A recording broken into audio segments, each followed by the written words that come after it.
Welcome to the Creative Penn podcast. I'm Joanna Penn, thriller author and creative entrepreneur, bringing you interviews, inspiration and information on writing craft and creative business.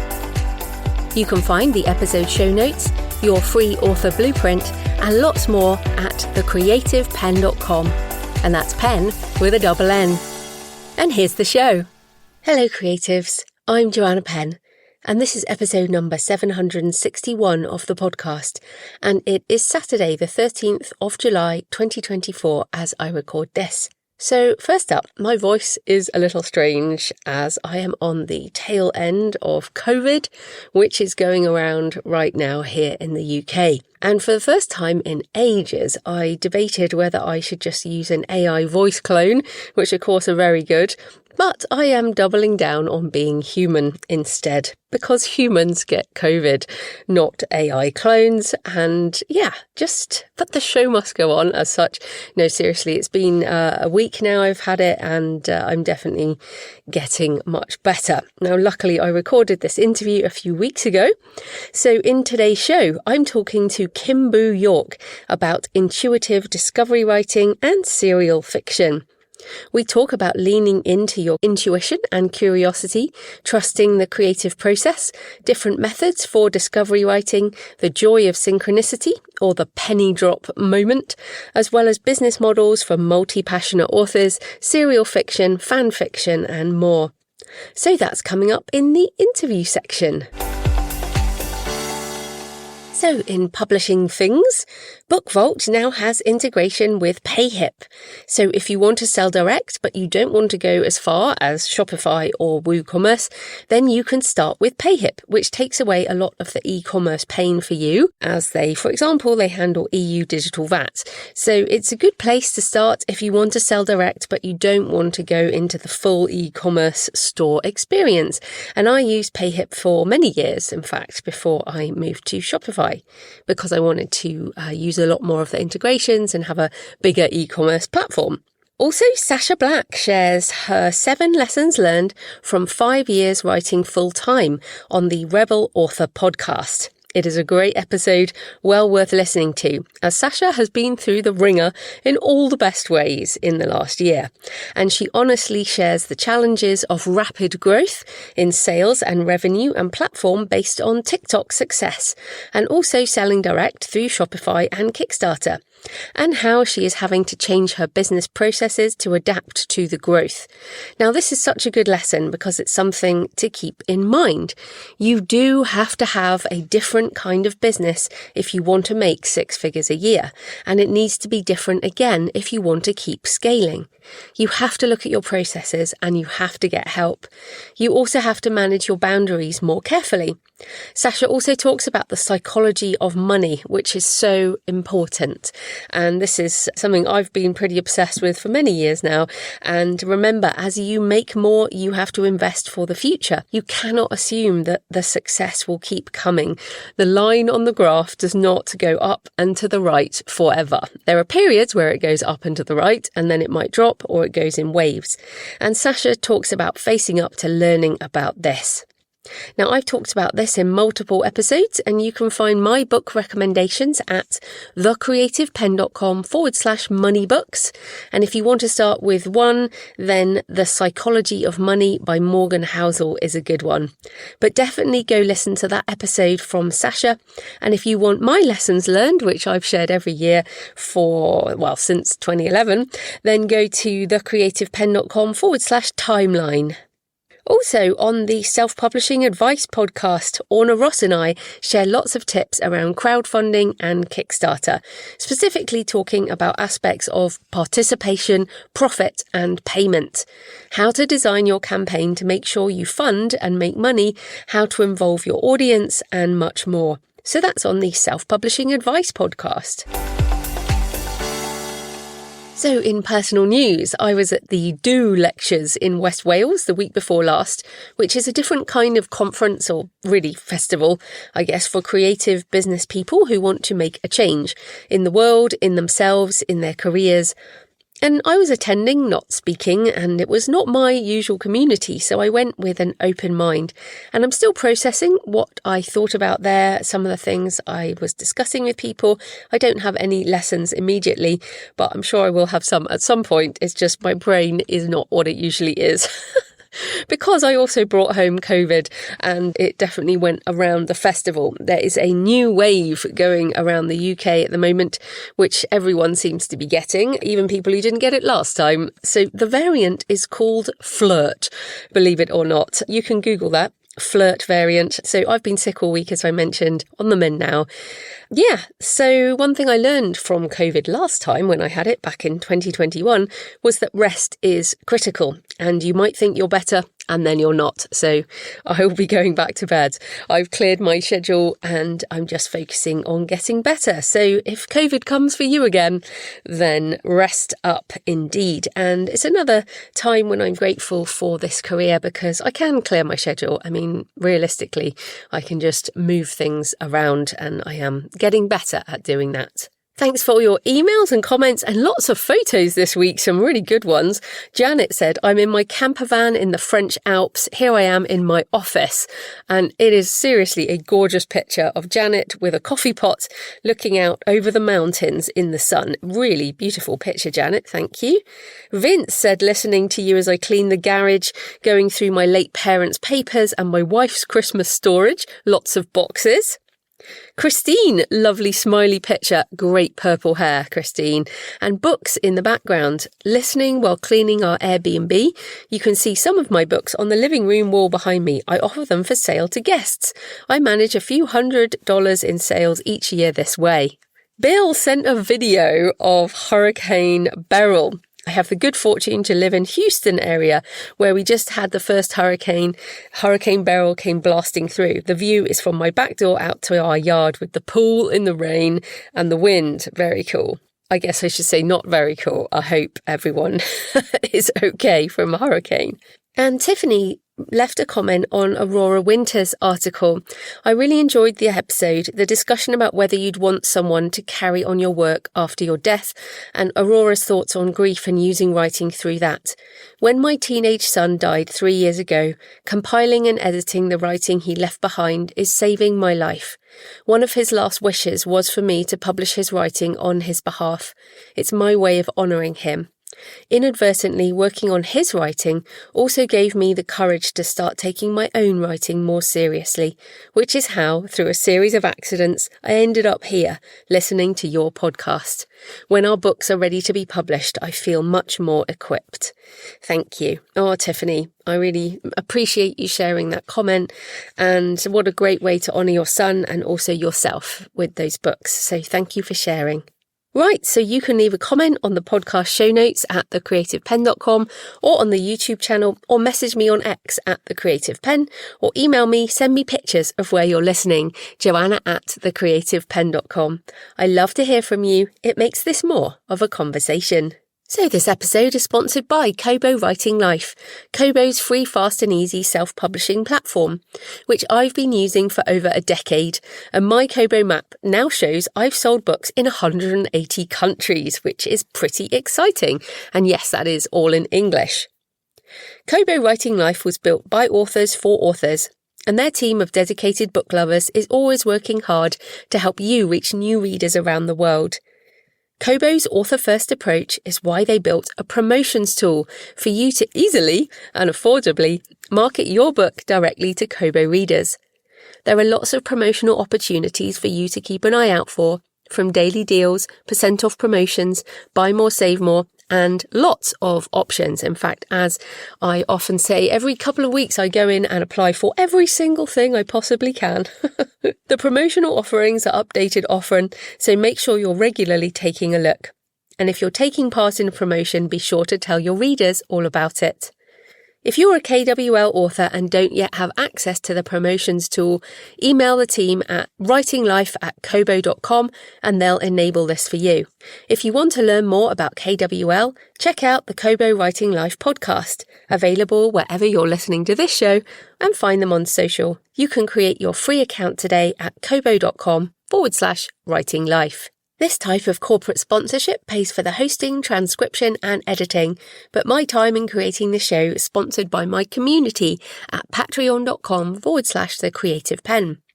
Thanks to the 13 new patrons who've joined this week, and thanks to everyone who's been supporting for months and years. If you join the community, you get access to all my backlist videos and audio covering creativity, AI, mindset, business, book marketing and more, and self-publishing. And my patron-only Q&A solo podcast episodes, which are like a solo show a month. Last week, I put out some videos on reaching readers, building connection and community with lots of tips on book marketing. The Patreon is a monthly subscription, the equivalent of a black coffee a month, or a couple of coffees if you're feeling generous. You get access to everything, all of the backlist content and Q&As. So if you get value from the show and you want more, come on over and join us at patreon.com, patreon.com/thecreativepenn. Right, let's get into the interview. KimBoo York is the author of romance, fantasy and nonfiction, as well as a productivity coach and a podcaster at the author Alchemist and Around the Writer's Table. Her latest book for authors is By the Seat of Your Pants, Secrets of Discovery Writing. So welcome, KimBoo. Thank you so much, Joanna. You know, I am thrilled to be here, so I'm very excited. Oh, good. So first up, tell us a bit more about you and how you got into writing and publishing. I'm one of those bog standard, I wanted to be a storyteller since I was a kid. I loved reading as a kid. I loved telling stories. I think I got into fan fiction when I was like 10 years old, which was like after the original Star Wars. We're talking in the 70s because I'm old, Joanna. So this was a long time ago. In the modern era, let's say, I got back into writing original fiction, again, through fan fiction. I came into fan fiction during a very rough time of my life in about 2007, 2008. I wrote a lot. And doing that got me back into the habit of writing regularly, which I had given up on it throughout the 90s because I just kind of decided nobody was ever going to publish what I wrote, and the publishing industry was just too hidebound, didn't want people like me. Eventually, some friends of mine got their original fiction published, and they were like, you can do it too. And so I did eventually get published by a small indie publisher in 2011. I eventually went totally independent, self-published. Later, I got the rights back to my books and republished them, and kind of just been rolling on ever since. And in early 2023, I really rejuvenized my author career. I realized the way things were going. As you and I talked about before the recording started, serial fiction is a huge growth area right now. And because of my experiences in fan fiction, I loved the serial format. So that really just got me back into the game. And so that's where I am right now, and trying to make it all work, juggling 100 plates. Yeah. Okay. Wow. And we're going to come back to the serial side because I definitely want to talk about that. But I do just want to mention the fan fiction. I feel like this is something that doesn't get talked about very much. But given that you did quite a lot of it before writing your own stuff, just remind people, what is the legal aspect of fan fiction in terms of, can people publish what they write in fan fiction worlds? So the straight legal answer is no, you can't make money off of fan fiction. And there's a lot of people who are doing gray areas and that. I do not recommend it. Fan fiction is a hobby. Fan fiction is a pastime. There's been some legal contest of it. I'm in the US, so that's where the copyright laws I'm familiar with differs by country, as you well know, Joanna. But no, you can't make money off of fan fiction. It's a hobby. That said, there's lots of places where you can share your fan fiction. There's Archive of Our Own, colloquially known as AO3, which is basically a repository where people can post their fan fiction that they're working on. And that is huge. I think that's like the third biggest site in the world right now.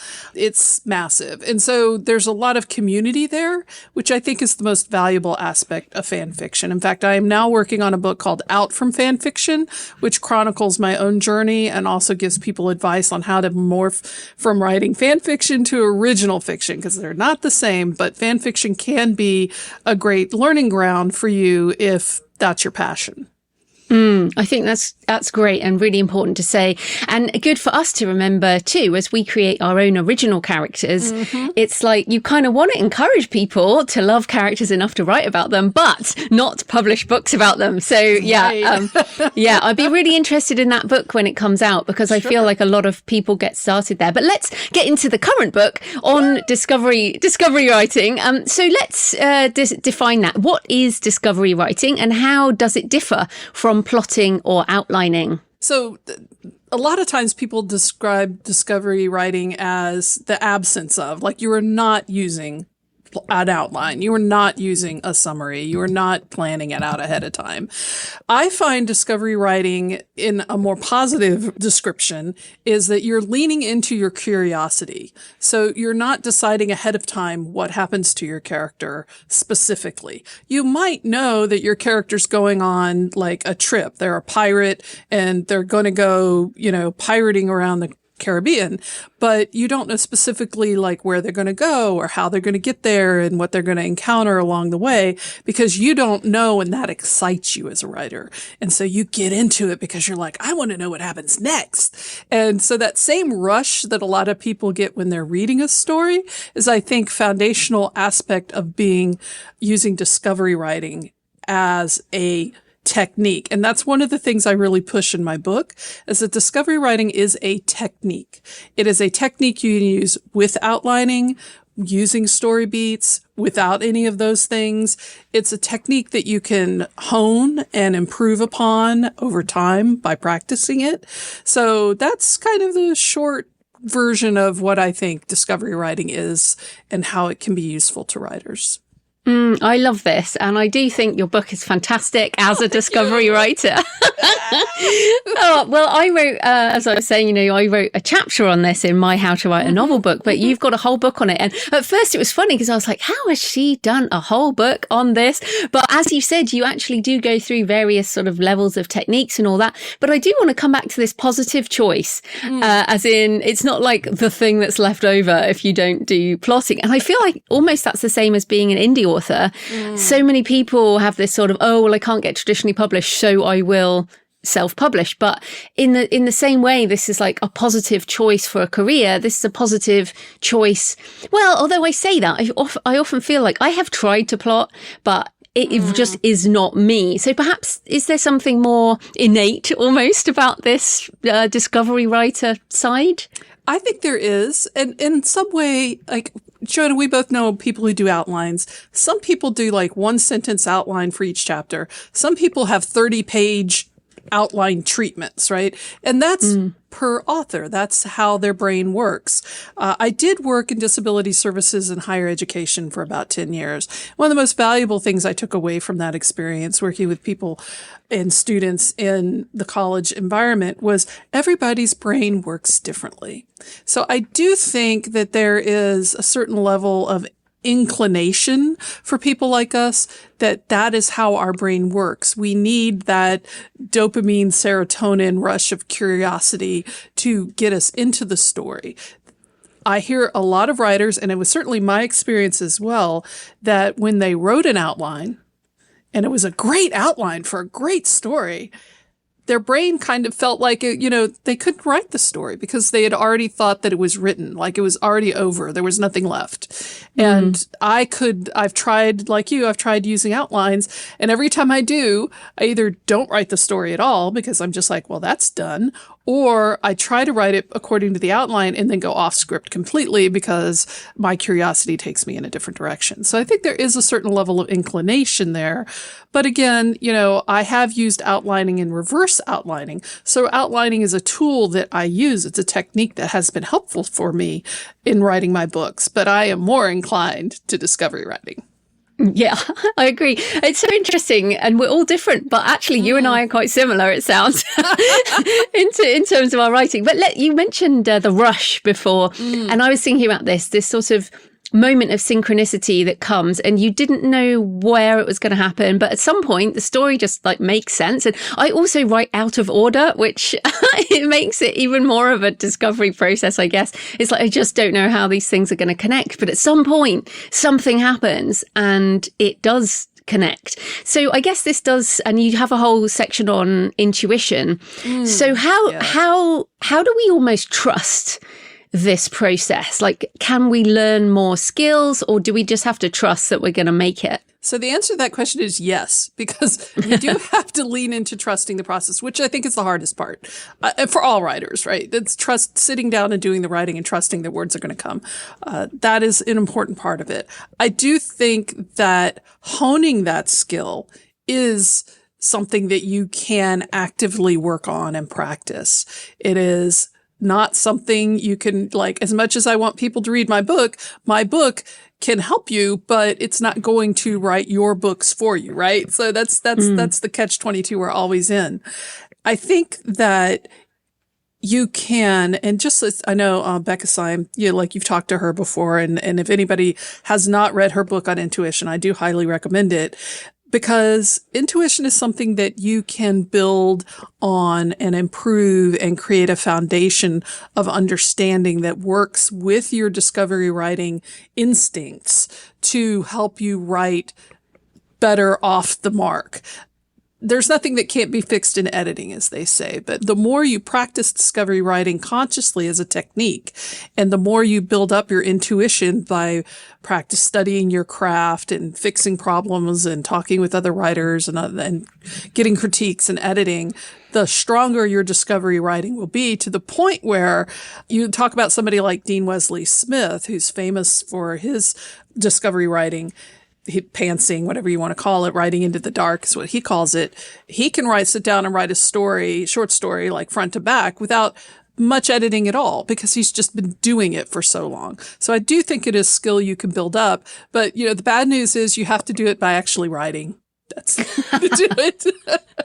Or the good news, because that's the fun bit. That's right. Yeah, it's true. Yeah. You mentioned Dean Wesley Smith there. I love Dean. He's been a mentor for me for many years. But it's funny, I still disagree with him on editing. So he kind of says you don't need an editor, you just need like a proofreader. But I've only, in inverted commas, written like between 40 and 50 books now. Uh-huh. And Dean's written like 400 books over the last 4 decades. So I feel like there are tools, as you say, editing is a tool really to improve our work. But let's just go back to the beginning. You and I know what we mean by this, but you talk about practicing it as a technique. So just explain, like, someone is staring at the blank page. How do they discovery write? One of the easiest ways to do it is to ask yourself, and then what? What next? It's very improvisational in nature. And so if you know anything about theater improvisation, the big thing for them is yes and. And my version of that is what next? So you're sitting there, you have a character in mind, and they're there at a coffee house, sitting down, drinking tea, and there's got to be some kind of either a meet cute or inciting incident, that. But what is it? What is it going to be? And so you sit there and you think, well, what next? What would be the most dramatic thing that could happen? Oh, well, maybe a dragon falls through the roof, or maybe the tea shop gets held up at gunpoint, or maybe somebody sits down and says, here's the secret, code that we talked about earlier. And you're like, your character doesn't know what's going on. So asking yourself, trying to charge up that creativity and lean into it, rather than saying, okay, so now this person has to have this, and this is what has to happen next. Just ask yourself, what could happen next? What might happen next? Lean into that and then write. And sometimes you're going to end up going back and saying, no, that wasn't what happened next, and something else needs to happen. But you're not going to know that until you start the writing process. So I think leaning into the curiosity by asking yourself, what next? What's the most dramatic thing that could happen next? What's the saddest thing that could happen next? What's the happiest, most joyous thing that could happen next? Just kick those gears into motion, I think, is the easiest way to go about it. Yeah, and this is interesting too, because I feel like our author voice is related quite a lot to our sense of curiosity and who we are. So you mentioned a dragon there falling down from above or whatever. That is never, ever, ever going to happen in one of my books as J.F. Penn, because I don't do dragons. What's more likely is, you know, the character is going to fall through the floor into a crypt full of bones underneath. Like, that's literally yeah, there you go. And there's an idea. And that only kind of came to me, the person in the cafe. Now, I wondered, and I haven't prepped you with this question, but in my head, I see that person in the cafe and I see them falling into the crypt, and I can see the crypt. Like, I could physically describe that for you because I'm a very visual person. How is that for you? Because I feel like I hear from some people, they hear voices, so they hear dialogue. I never, ever, ever hear dialogue. And I struggle with dialogue, but I think I'm pretty good at visual description. So talk a bit about that and how these choices we make creatively are based on our voice and how our brains work. That is such a great observation that you made about, like, for me, dragon falling through the roof would totally be what happens. Whereas for you, it's they fall down into a crypt. And like, I would never fall them in that falling into a crypt. What? I would never do that. So our experience and what interests us is what comes to the fore when we start leaning into that curiosity. I do find it interesting because I am too very visual, but I'm also audio. Like when I write, to me, and I know there are some writers out there like this, I'm watching a movie with audio. It's not just a scene. So I'm very good at dialogue and sadly not quite as good at descriptions, which is ironic because I can see it in my head. But for me, it's very much watching a scene unfold and then like being in the movie theater in the dark and eating popcorn and seeing what's going to happen next.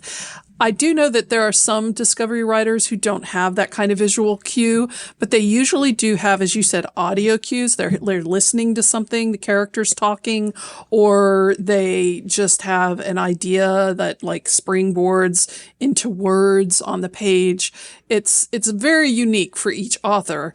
And I think that forms your author voice and builds upon your intuition, because what you know works for you and what works for you as a reader is what will come into play as a discovery writer, somebody who's using discovery writing as a technique. And we should acknowledge that some people do not see anything. I've had several people on the show who have no mind's eye as such, and there's nothing wrong with anyone. However you are experiencing the world is up to you. And I think what's fascinating as writers is what we see as the end product. You would have absolutely no clue how that got from the person's head to the finished product.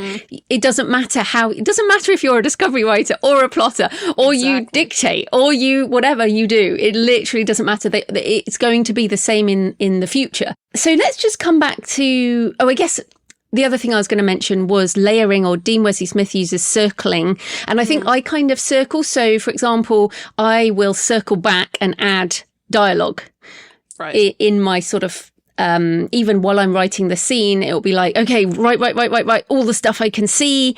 And then, oh yeah, I guess I better go back and put some dialogue in if there's two characters or some emotion. I definitely have to go back and add emotion. So how do you do this? How do you add these layers?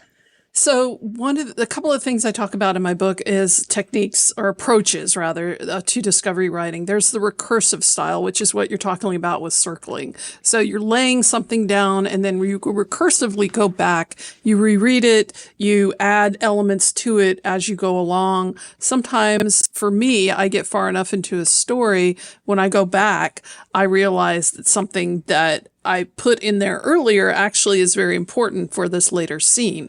So my brain is laying down those layers as I go, sometimes without me even knowing it. There's also the bridging technique, which I think is something you use as well. I don't use it as much because I do write out of order a little bit sometimes, but it's not a mainstay for me as a technique. But you do bridging. You have these out of order scenes and then you bridge between them. And the creativity and the curiosity comes into play for people who use that technique by wondering how they're going to get from one thing to another. Because it may seem like those 2 points are so disparate they could never be connected, but you know they can. And so you're curious yourself and building those, weaving all those images together to create a story. So a lot depends on what you're comfortable in writing and how you lay down those things, the more experience you get. I think a lot of times your subconscious is more engaged and layering down things for you. But the recursiveness of discovery writing is a feature, not a bug. That's one thing I try to tell people is like going back and reading what you've already read or going back and adding things to what you've already written is you building up the foundations to continue with the creativity and the curiosity.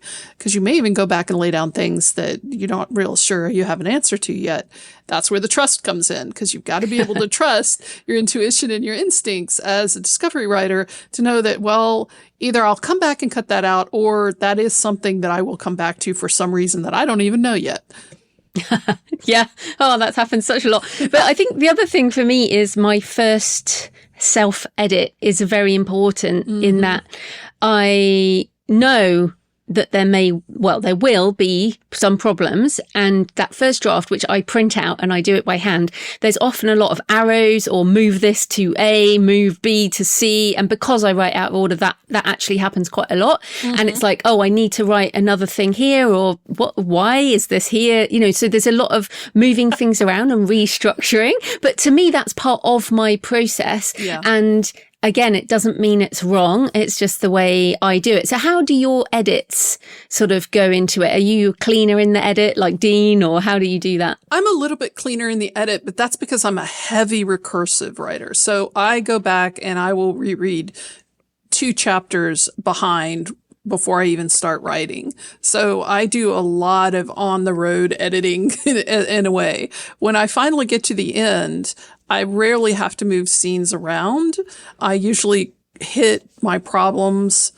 I would say the 2/3 mark is where I always end up with problems. That's where things start collapsing in on themselves. And I have to do a full edit of everything I've written so far. So I'm doing a lot of editing as I go, which is funny to me because people like you are like, this is my 3rd draft. And I'm just like, this is my first draft of the book, but it's like the 45th draft of this particular scene. So as a recursive writer, I do a lot of editing as I go. That's not true for all recursive writers. And as you point out, Joanna, everybody's process is valid. That's just how my brain works. I need to have the back end pretty well structured in order for me to keep going forward into the unknown. Yeah, and actually earlier you mentioned reverse outlining, which I also do. And I also, like you, probably around 50%, I sometimes just lose the plot entirely and I have to, and at that point I will reverse outline I'll just write the chapters and a few lines as to what the hell's happening. But I do often have to reread the whole thing at around 50%. So I guess in a way that's almost where you are, but I don't do much and then I suddenly have to do a bunch of it and then like the penny drops and then I know how to move on. So again, I think that's quite a normal part of the process, isn't it? It is. And I love your thing, the phrase that you use, the penny drops. With so many discovery writers I talk to, there always does seem to be that moment somewhere along the process where the penny drops, where it all just comes together and they realize that's the fun bit. I love that. That's the fun bit. That's the part I live for. I'm like, oh, now I get it. And sometimes it's frustrating because I'm not there yet. And I'm like, I know the penny's going to drop at some point, darn it, but I'm not there yet. Yeah. And I love that you have that too. And I call that kind of that synchronicity, what Carl Jung calls synchronicity. And that is the moment when you realize your intuition has been right all along and that you were going to get there. And probably that's the biggest lesson for people listening is, I mean, it takes time to trust this. I think it was only when I wrote that book, in fact, probably only when Becca wrote that book on intuition, that I finally accepted my writing process, like probably over a decade of trying to deny my process. How about you? Same. Exactly the same, Joanna. And that's one of the reasons I wrote this book. I was talking to a good friend of mine, Gina Hogan Edwards. She's a historical fiction writer. And we were talking about process and she's very into outlining. And I encouraged her to use discovery writing techniques. And it really opened up her writing in a lot of ways.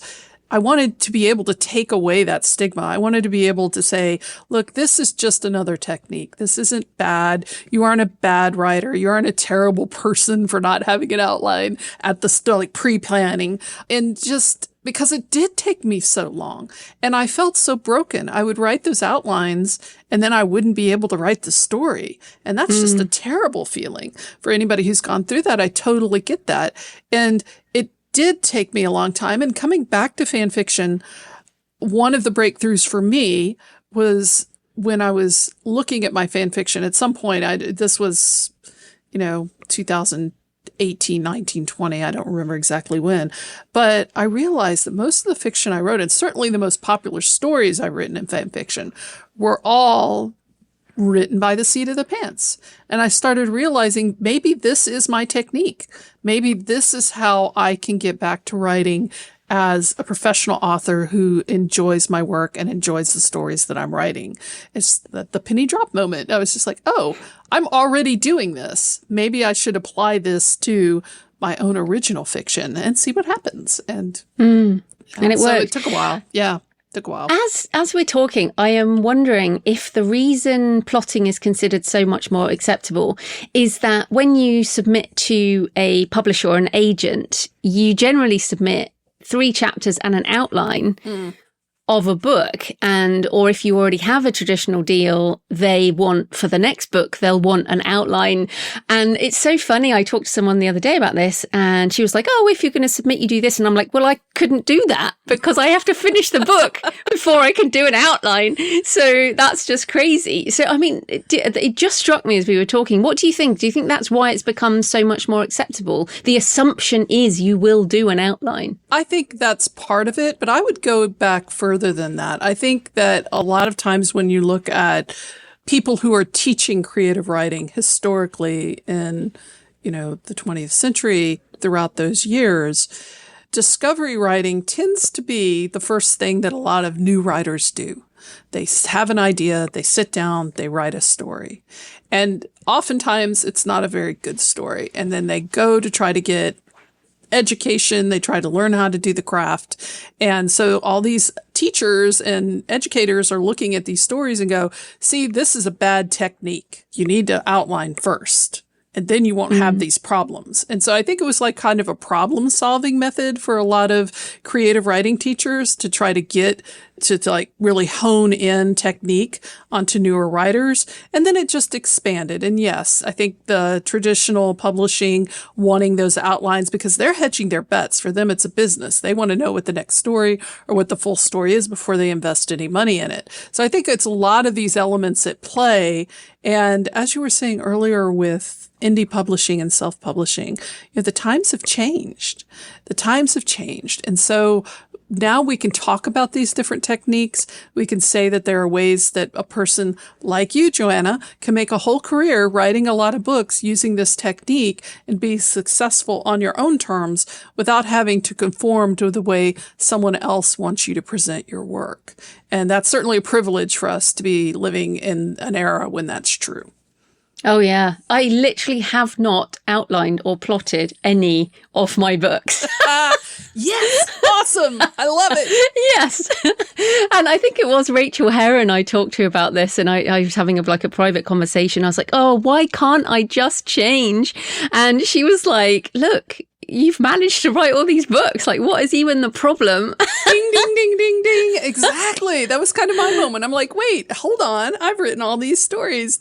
Just doing it this. Maybe I can keep doing it that way. What? Yeah, like you're not broken. I hope that this has really helped people listening.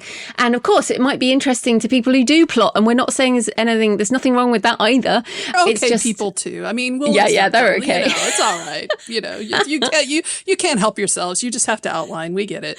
Yeah, fair enough. But I do want, while you're here, I'm also interested in your other book for authors, which is Become an Unstoppable Storyteller, How to Craft Compelling Serials. Now, I don't read serials, so I don't even try to write serials, but I know many people are interested. So first up, tell us, I guess, what is the difference between a serial and a series and just a novel? So the very basic rule of thumb, and I just want to start by saying that these categories are very flexible. These are all modern categories. There's just so many different ways to tell a story. But my rule of thumb is that a serial consists of a story with nested story arcs. Now, you can have a novel series that has nested story arcs, but generally a novel itself has a story arc. It's either the 3-act structure, the 7-act structure, Save the Cat, the hero's journey. That is the main structure. The individual character arcs in a novel will dip and turn, but they all adhere to that one main story structure. With some novel series or an actual, what I would call a legitimate serial, there could be a very long story arc while there's smaller story arcs within it. And of course, the best example that we can give for this these days is a television show. Like you have something, and I'm just pulling one out, like Game of Thrones or some long running show that has big story arcs that go across multiple seasons even. But then you have the smaller story arcs that are the monster of the week or the dragon of the week or the killer of the week, whatever that might be. And those individual story arcs kind of exist not quite independently, but they do exist within the larger story arc and feed into it, but aren't necessarily the same as the larger story arc. So that's very short and definitely an incomplete description of how I would describe serials and why some serials, for instance, One Piece, which is popular right now because of the live action, that's a manga that has over 1,000 volumes. Like, these types of stories can go on, and they're just searching for the one piece. They're searching for a thing. That's the whole long story arc. But you have these shorter story arcs that are just absolutely brilliant that rest on that longer story arc. So that's my description of it. Well, a lot of people hear about the success some people are having on serial platforms, and I get this question all the time. Should I just post my chapters on serial platforms of my, like, take my finished novel and just post chapter by chapter on a serial platform? And I generally say no, because most serial I don't know what they're called, chapters are not the same as actual chapters in a book. As you say, you need to keep people reading through, right? Unless you have something. So what do you think about that? Can you take just any novel and just post it on a platform for serial writing? Absolutely, you can. A lot of romance writers do that. I think, and I use romance writers because they're certainly the biggest ones who are taking advantage of that. They treat it as a funnel to their books. So when you have a novel and you're splitting it up and you're posting the chapters, you're serializing it. It's not a serial, but it is being serialized. And if people are comfortable with that, it can be a great way to funnel readers into your book ecosystem, into buying the books. I would stress, one, know your own business model, know your own comfort zone, and know your readers, because serial readers and book readers don't always overlap. So you can grab some serial readers with a serialized novel, and they may not buy the book. You may get some people who will look at a serial and go, I'll wait until it's done and buy the book. And then you're going to have some overlap. But I think it's possible. But again, I really caution people, know your own business model, what you're doing, know your audience. Are they people who read serials at all? For instance, like the thriller novel demographic, they're not big on serials. Like, I would not recommend, not at all. Yeah, not at all. No. But if you are writing like lit RPG or you're writing romance, some form of romance, yes, you can get a big readership serializing your work. Just be aware how that feeds into the whole ecosystem that you're building for your business. And so what are the main platforms for selling serials? So there's Ream is a new up and coming one. I'm on Ream. I really like their approach and I like what they're doing. A lot of people look at it and see there's a lot of romance authors there, but it is for all genres. For instance, my friend Gina that I mentioned, she's actually serializing her historical fiction novel. It's not romance at all. She's doing that on Ream. So there's a lot of opportunity there on Ream, but there are other platforms. Some authors are on Patreon, which has its own issues, so depending on what you're writing. Some people self-host it, which you can do these days. Of course, with WordPress, you can do it on Wix, you can do it on Kajabi, you can do it on Squarespace. There are a lot more options for writers these days to either self-host their own subscriptions or use other platforms to do it. And there are a lot of different platforms out there. I will say this, that these days, platforms like Wattpad, Royal Road, Inkit, they have their own specific demographics. Like on Royal Road, it's very much fantasy and lit RPG. Wattpad's still heavily romance oriented. If you're going to be giving away free chapters on those platforms, then look carefully at the demographics. But there's so many options these days. And I do go into that in my book, Become an Unstoppable Storyteller, different options for posting. There's still Vela and Radish, which are ways to get money, but it's more like the Kindle Unlimited model. Like, people are subscribing and you're just getting a piece of the pie in that model. So it just depends on what your tolerance level is for how much control you have over your property. Yeah, definitely read those contracts. Yes, please. When definitely read the contracts. And when we say contracts, people, we mean the terms and conditions when you upload a file to a site. That is a contract. Terms of service. Yes, absolutely. Yes. Very, very Because there are some difficult ones, let's say. And whenever you like we're recording June 2024, you could go to one of these sites now and it might be fine. And then you upload another book in a month's time, or it might be different. So I think it's very important to look at this. So in terms of, like you mentioned, the demographics are different. You write different kinds of books and serials. So how are you marketing serials differently than you are marketing books? So with books, I'm much more focused on, now I'm not running a lot of advertisements right now, but I'm gearing up to do that for the last half of this year as I've put all the pieces. I've been busy for those last, I think, year almost, been putting all the pieces in place for my own business model. So for books, I'm going to be using things like Facebook ads more. And for instance, The Queen's Eyrie, which is a love triad fantasy romance novel, I did serialize that. And I actually serialized it early access on Ream for paying followers. I then much later down the road, put chapters up for free on Wattpad and Inkit and Archive of Our Own. So people can go read the whole book for free. But then I will be doing advertisements for buying the book itself, and possibly doing a Kickstarter down the road for doing an audio version or a special bound edition for it. So there's a lot of different ways I'm trying to funnel people into my author ecosystem. And I know you've talked to Joe Solari, and he's, somebody I really admire, much bigger brain than I have, I would say. But one thing I took away from a lot of his lessons is be aware of all the different ways you could reach out and reach your audience. And so I do have a Substack, the Scriptorium, which is my blog. There I focus less on the fiction and more on the nonfiction, which is something else that I write, because, nonfiction people aren't going to be on Ream. So I know that if I want to reach other authors to talk about my books on writing and my craft books, Ream is a bad place for that. I need to be doing it on my Scriptorium blog. So there's just a lot of moving parts on something like that. But I think I would be using advertising for my books more than I would be doing for my serials so far. Serials as a popular format, subscription platforms particularly, are still very new. So I think there's still a lot of poking and prodding authors who are using subscription model on what kind of advertisement actually works well. I haven't seen a lot of success on that yet. So it's still, we're relying heavily on organic growth, which is not ideal, but we're figuring it out.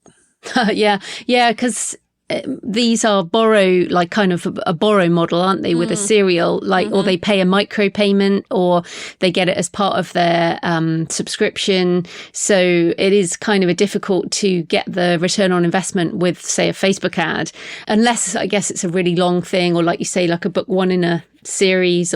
But no, I think it's so interesting how I call it the kind of splintering effect of so many platforms for different types of readers and consumers, because you could also do audio serials, which I guess audio fiction, So let's just mention podcasting. So you've got 2 podcasts. How does this fit into your business and your marketing? So here's the thing that I think when I get back to talking about knowing your own business model. So my business model is not niching down. My business model is not, I write dark romance and that's all I do. My business model is me as a person, me as a writer, and the voice that I bring to my stories. I want people to read my stories because I wrote them, not because they're a love triad fantasy with dragon shifters. So for me, it's a lot about personal marketing. The Author Alchemist podcast I started a long time ago when I had a completely different business model, but I've morphed it a little bit to talk more about mindset, process, and productivity, which is the new tagline for it. And because I am a productivity coach, I talk to a lot of authors and creatives about what it takes to be productive and what kind of productivity tools you can use. So I'm focusing more on that on the Author Alchemist side. The Around the Writer's Table, I'll be honest with you, that's a fun gig. That's me with 2 of my best friends. We all had great conversations around writing and creativity. And so we started that because we just wanted to share what we were talking about. So that's more of a vanity project, really. But I do love what we've talked about, and I encourage people to go listen to that because we've covered some fascinating topics. That one doesn't quite fit into my model so much. It's just something that's fun and gets my voice out there. But yeah, that's kind of how it is. I really think that you've heard me mention this a lot in this conversation about business models. And I know in one of your earlier podcasts, you were talking about Spear of Destiny and how you're doing Kickstarter and then you're also doing pre-order. And the pre-order, of course, is available later. People who get the Kickstarter, sign up for the Kickstarter are going to get the book earlier. But to me, that really represents what we're talking about when we talk about splintering, because that sounds such like a negative term. To me, it's like it's reaching readers where they are. There's some people who aren't going to support your Kickstarter. They're just not.